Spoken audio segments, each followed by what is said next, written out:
Hi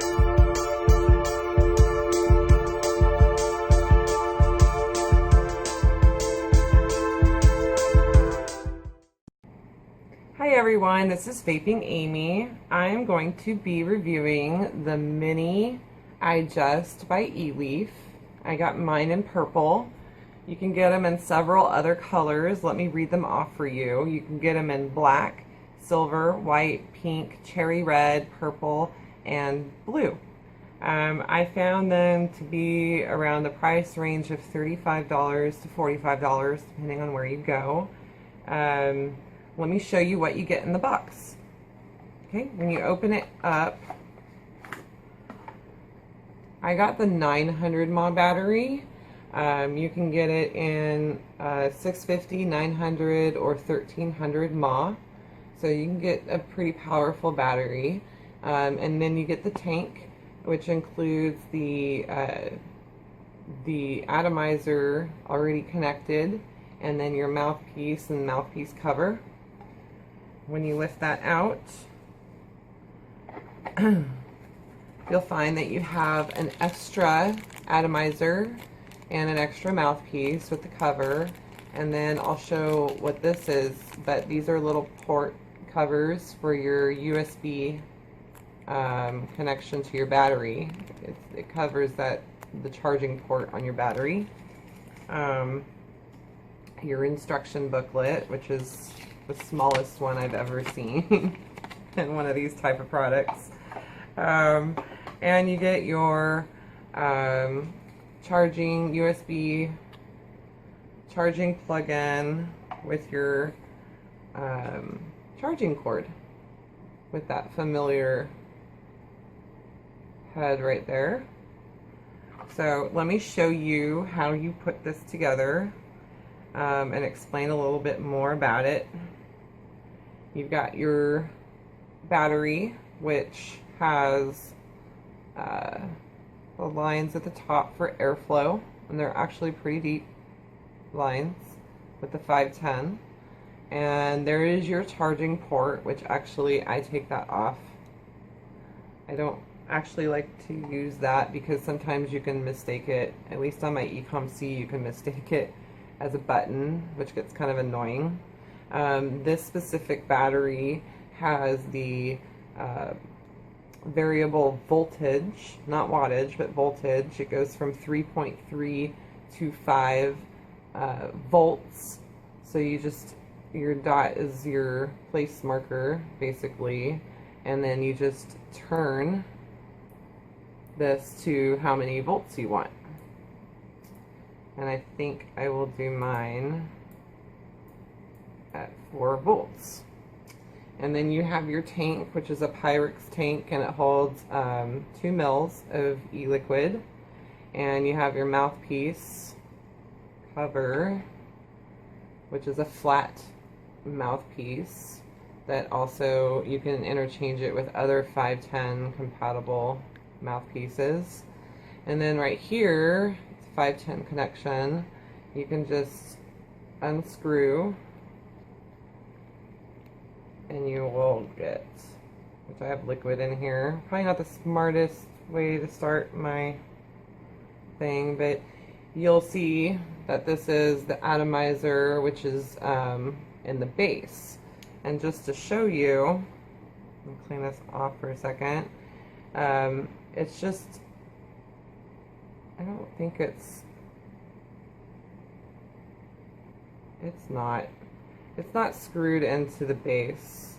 It's just placed. There's like kind of a rubber thing right there in the base, and you just literally push it in, and ta-da, you're done. Filling it, it's like most other bottom filling tanks. You avoid that air hole that's in there, and you try to fill along the sides of the glass. And then once it's filled and you have your atomizer connected to the base, you just place that back in there and you screw it on. And that's it. Pretty simple. And then you will screw this on to here. And voila. And then of course charging it is simple too. You just find the port, connect it in. It's pretty, there you go. And then connect it to your computer, connect it to the charging, provide a charging plug. It glows red on your actual button when it's charging, and then when it's finished charging, it will not glow red anymore. It'll turn off, and that means it's ready. Let me see if I forgot anything. Oh, the atomizer is called a BDC bottom dual coil atomizer. I guess it has 2 coils within it with 2 different resistances, 1.6 and 1.8 ohms of resistance. And it will also fit, I guess they have a Mega BCC and an iKit, and that same atomizer will also fit on those two devices as well. So if you're into the Eleaf products, that's good, because then you can use your atomizers all the way across the line. So let me go ahead and give this a vape.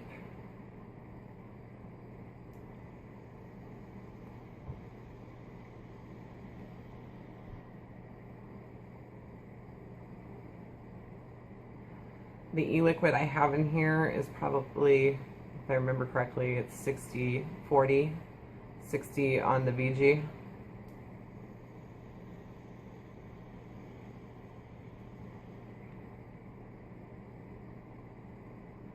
Pretty good vapor production. Let me go with my cons first, just so I can explain the problem here with the vapor production. Let me see if I can show the difference. The mouthpiece. I have a real big problem with this mouthpiece. Maybe some people like it, but at the top, I don't know if you can see, it narrows into a teeny tiny little hole. And to me, that's going to restrict that airflow that you need to produce the vapor. I mean, it doesn't make any sense to me to have this wide hole at the bottom and then have it taper off to this teeny tiny hole. So yeah, let me try this with a bigger and kind of matching mouthpiece.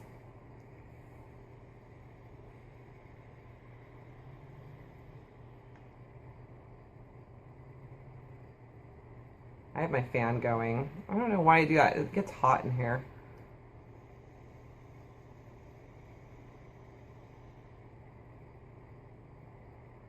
It is more vapor production when I use a more open mouthpiece.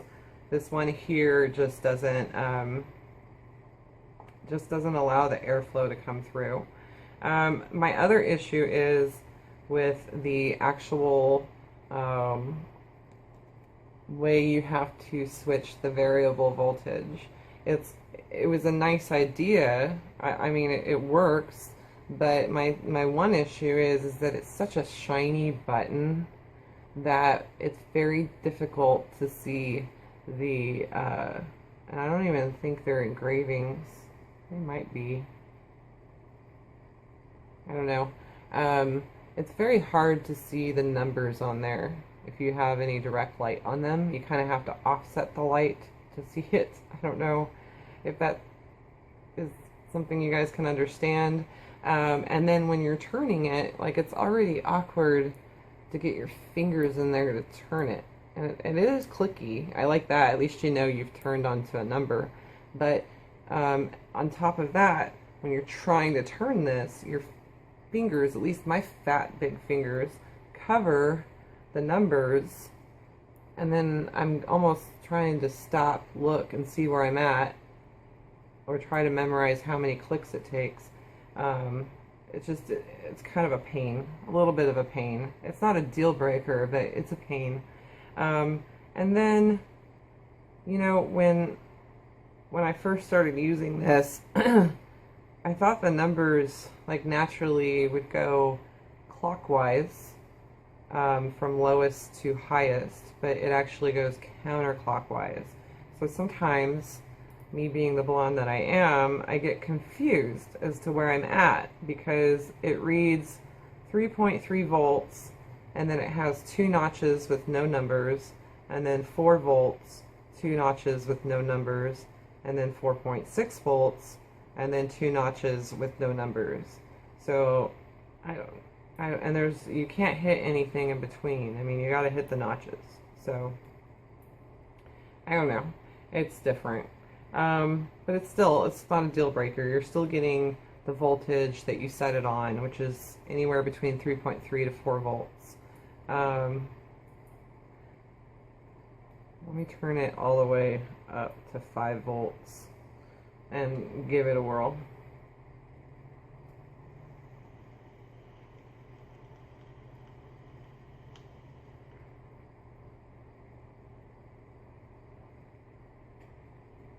Produced a little bit more vapor. And again, I have to turn this mouthpiece because it's on its side just right so that it's comfortable to press the button with the angle of the mouthpiece, because like if it's angled wrong, I'm going to be like this. Let me try that again with my other mouthpiece.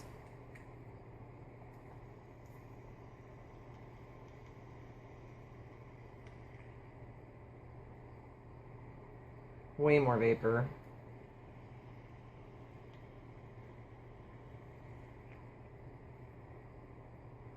And the flavor is better with a more open mouthpiece too. I just feel like those mouthpieces were a bad decision on their part. It restricts the airflow in this device.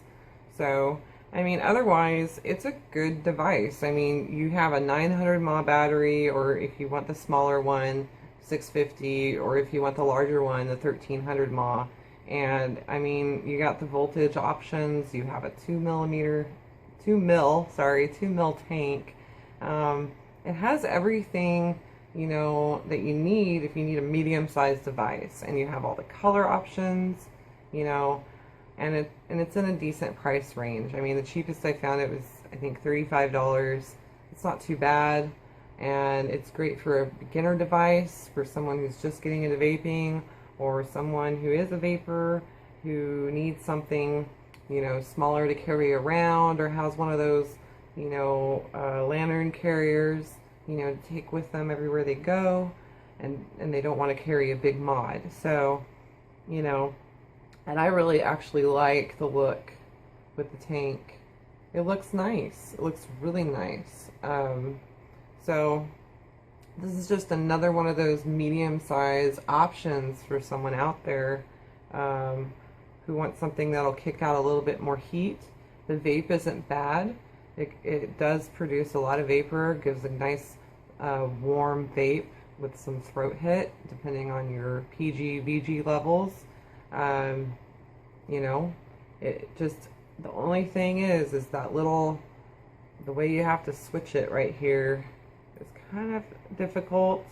And then of course you can switch out. I mean, I switched it out. You can switch out your tip here, and then, you know, you don't have to worry about that restricted airflow with the provided mouthpiece. So